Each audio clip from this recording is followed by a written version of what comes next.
Թուրքիան Եվրոյի վճարումների միասնական գոտու անդամ դառնալու պաշտոնական հայտ է ներկայացրել։ Բրյուսելի պաշտոնյաները խոստովանում են, որ Թուրքիայի անդամակցությունը այդ համակարգի միանգամայն իրատեսական է։ Ըստ որոշ տեղեկությունների, եվրոպական կառույցները պատրաստվում են իրենց համաձայնությունը տալ արդեն գալիք տարվա ընթացքում։ Թեմային հետևել է Արտյոմ Երկանյանը։ Արտյոմ, իսկապես սա ձեռքբերում է Թուրքիայի համար։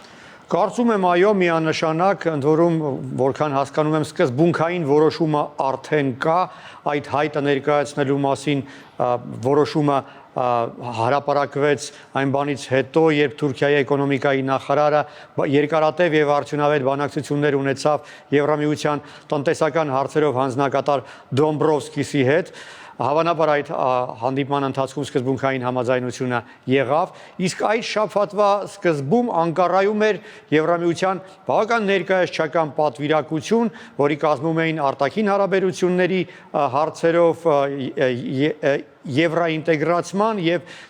միգրացիայի հարցերով հանձնակատարները,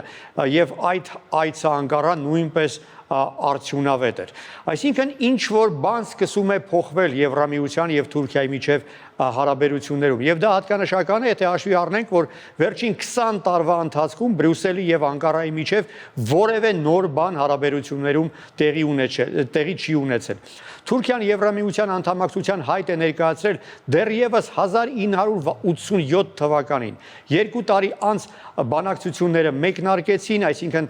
տեխնացուի կարգավիճակ ստացավ, սակայն արդեն 20 տարի է ինչ բանակցություններում որևէ դրական միտում չկա։ Այսինքն 40 տարի է ինչ Թուրքիան տեխնացու է, սակայն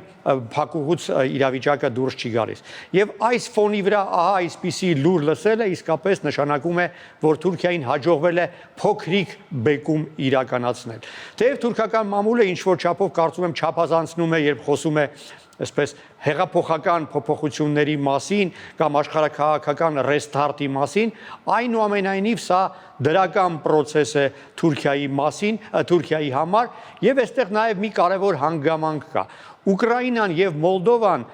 փաստորեն մուտք գործելու իրավունք են ստանալու շուտով Եվրամիություն, այն դեպքում, երբ Թուրքիան այդ դռան մոտ 40 տարի է ինչ սպասում է։ Հայաստանի արչեւ նույնպես պատրաստվում են այդ դուռը բացել։ Բնական է, որ ստեղծված պայմաններում թուրքերի դուռը մեղմ ասած չէր գա այս process-ը, եթե իրենց էլ ինչ որ բան չտային։ Իրենց հիմա այդ ինչ որ բանը տվել են, ինչը նշանակում է, որ Թուրքիան ավելի հանդուրժող կլինի Հայաստանի եւ Եվրամիության միջև ինտեգրացիայի process-ի հարցում։ Իսկ կոնկրետ ինչ է ենթադրում Եվրոյի վճարումների միասնական գոտու անդամ լինելը։ Այստեղ արժի պարզաբանել, խոսքը Եվրոյի գոտու մեջ մտնելու մասին չէ ամենևին։ Խոսքը վճարային գոտու մասին մտնելու մասին է։ Այսինքն Եվրոյով գործարքներ անելու, բանկային միասնական համակարգից օգտվելու եւ առանց միջնորդավճար գործարքներ իրականացնելու մասին է խոսքը։ Հիմա Եվրոպայից Թուրքիա, Թուրքիայից Եվրոպա տրանզակցիա անելու համար յուրաքանչյուր 1000 եվրոյի համար 40 եվրո միջնորդավճար է վճարվում։ Այդ տրանզակցիան տևում է մինչև 3 օր։ Այս գոտու մեջ մտնելուց հետո տրանզակցիաները լինելու են անվճար, իսկ գումարը փոխանցվելու է 10 վայրկյանի ընթացքում։ Դա իսկապես լրջագույն խթան կլինի առևտրի զարգացման համար եւ ընդհանրապես այսպես ինվեստիցիոն գրավչությանը Թուրքիայի միանշանակ կնպաստի։ Իսկ նկատի ունենանք, որ Եվրամիությունը Թուրքիայի համար թիվ 1 առևտրային գործընկերն է, Թուրքիայի եւ Եվրամիության միջև ապրանքաշրջանառությունը անցած տարի հասել է ռեկորդային 220 միլիարդ եվրոյի, ահռելի գումար է։ Եվ այս գոտու մեջ մտնելուց հետո այդ ապրանքաշրջանառությունը կարծում եմ զգալիորեն կավելանա։ Եթե համեմատենք, թե ինչ ստացան այդ գոտու մեջ մտած վերջերս Ալբանիան, Չեռնագորիան եւ Մակեդոնիան, փորձագետները հաշվարկել են, որ յուրաքանչյուր պետության բիզնեսները մեկ տարվա ընթացքում տնտեսում են մոտավորապես $5 միլիարդ։ Թուրքիան կընտեսի շատ ավելի մեծ գումար, հաշվի առնելով, որ իր տնտեսությունը շատ ավելի մեծ է քան Ալբանիայի կամ Մակեդոնիայի տնտեսությունը։ Բայց մինչ վերջնական անդամակցությունը Թուրքիան դեռ պետք է համաձայնեցնի իր որոշ օրենքները եվրոպական կանոններին, ինչը նաև կմոտեցնի Թուրքիային Եվրամիության անդամակցությանը։ Արծեմ, եւ ի վերջո, ինչպես է դա առնչվում Հայաստանի շահերին։ Դե արդեն ասացի, որ Հայաստանը, որը պատրաստվում է նույնպես հայտ ներկայացնել Եվրամիության անդամակցության, կկարողանա ավելի վստահ դա անել, վստահ լինելով, որ Թուրքիայի խանդի տեսարանները ավելի համեստ կլինեն։ Թուրքիան էլ է ինչ-որ բան ստանում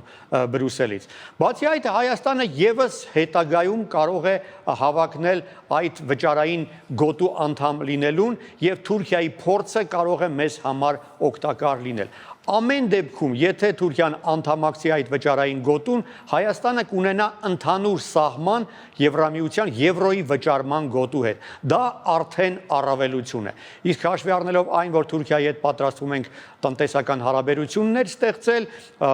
դա թուրքական բիզնեսը, թուրքական առևտուրը մեզ համար առավել կանխատեսելի կդարձնի եւ Թուրքիայի հետ առևտուր անելը ավելի պարզ կդառնա եւ ավելի պարզ եւ թեթևացված ռեժիմով գործարքները հնարավոր կլինի իրականացնել։ Բացի այդ, ինչպես ասացի, Թուրքիան պետք է համաձայնեցնի իր օրենքները եվրոպական կանոններին, դա եւս մեզ համար ավելի կանխատեսելի կդարձնի թուրքական բիզնեսը։